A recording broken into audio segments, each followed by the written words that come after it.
ভুটান ও নেপাল একে অপরের প্রতিবেশী হলেও ভুটানের সঙ্গে নেপালের সম্পর্ক মোটেও ভালো নয়। ঐতিহাসিক কাল থেকে নেপালি ও ভুটানিজদের মধ্যে সংঘর্ষ ছিল। সর্বশেষ ১৯৯০ সালের দিকে তিব্বতীয় সংস্কৃতির সংখ্যাগরিষ্ঠ ভুটানিদের সঙ্গে সেদেশের সংখ্যালঘু নেপালিদের সংঘর্ষ ঘটে। এরপরই ভুটানের নিরাপত্তা বাহিনী সংখ্যালঘু নেপালি ভাষী মানুষদের ওপর দমনপীড়ন শুরু করে, যার ফলে প্রায় ১,৭,০০০ নেপালি ভুটান থেকে ঘরবাড়ি ছেড়ে পালিয়ে নেপালের শরণার্থী ক্যাম্পে আশ্রয় নেয়। পরবর্তীতে এই বিপুল সংখ্যক নেপালি ভাষী শরণার্থীর নাগরিকত্ব অস্বীকার করে ভুটান সরকার, যার ফলে নেপালের সঙ্গে ভুটানের সম্পর্ক মারাত্মকভাবে অবনীত হয়। তবে বর্তমানে দুই দেশের সম্পর্ক ধীরে ধীরে উন্নত হচ্ছে। ভুটানের মোট আয়তনের ৭২% বনভূমি রয়েছে। ভুটানবাসী প্রচুর গাছ লাগাতে পছন্দ করে। দেশটির রাজা রানীর প্রথম সন্তানের জন্মদিন পালন করা হয় ১,০৮,০০০ গাছ লাগিয়ে। গাছ তাদের কাছে দীর্ঘজীবন, সৌন্দর্য এবং সহমর্মিতার প্রতীক। ২০১৫ সালে মাত্র ১ ঘন্টায় ৫০,০০০ গাছের চারা লাগিয়ে ভুটান গিনেস রেকর্ড বুকে স্থান করে নেয়। ভুটানের অধিকাংশ মানুষের পেশা কৃষিকাজ হলেও তারা ফসলাদিতে কোনো প্রকার সার, কীটনাশক কিংবা রাসায়নিক পদার্থ ব্যবহার করেন না, তাই ভুটানে শতভাগ বিশুদ্ধ খাবার মেলে। ভুটানে নারীদেরই ঘর কিংবা ব্যবসা বাণিজ্য পরিচালনা করতে দেখা যায়। ভুটানিজরা নারী স্বাধীনতায় বিশ্বাসী। এর পেছনে তাদের যুক্তি হল তাদের নিরাপত্তা ও অর্থনৈতিক মুক্তির জন্য নারীর ক্ষমতায়ন অপরিহার্য।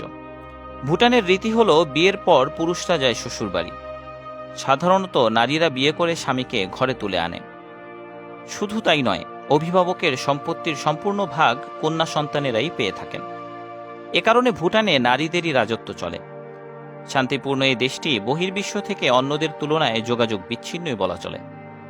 নিজেদের সংস্কৃতি ও ঐতিহ্যের লালনে ভুটানের মানুষ বহির্বিশ্ব থেকে নিজেদের আলাদা করে রাখতেই পছন্দ করে।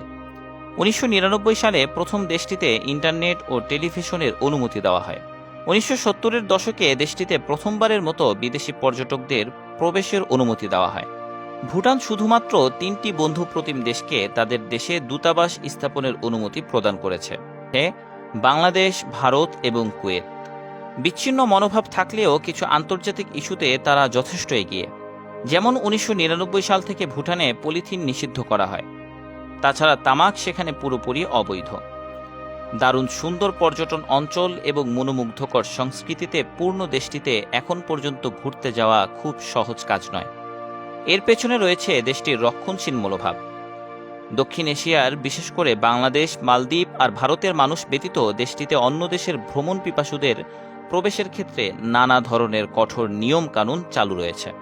সার্কভুক্ত দেশ ব্যতীত অন্য বিদেশি দেশের নাগরিকদের ভুটান ভ্রমণ করার জন্য অতিরিক্ত ২৫ থেকে ২৭,০০০ টাকা ফি গুনতে হয়, মূলত নিজস্ব সংস্কৃতি ও সৌন্দর্য ধরে রাখতে এবং বাইরের মানুষের প্রবেশ ব্যাপক হারে বন্ধ করতে ভুটান সরকার এ ব্যবস্থা নিয়েছে।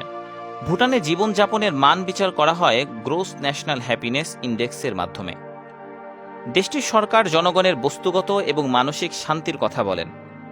ভুটানের মানুষের সুখের পরিমাপের বিষয়টি পর্যবেক্ষণ করা হয় দেশটির গ্রোস ন্যাশনাল হ্যাপিনেস সেন্টার থেকে। অধিকাংশ ভুটানবাসী তার জীবন নিয়ে সুখী।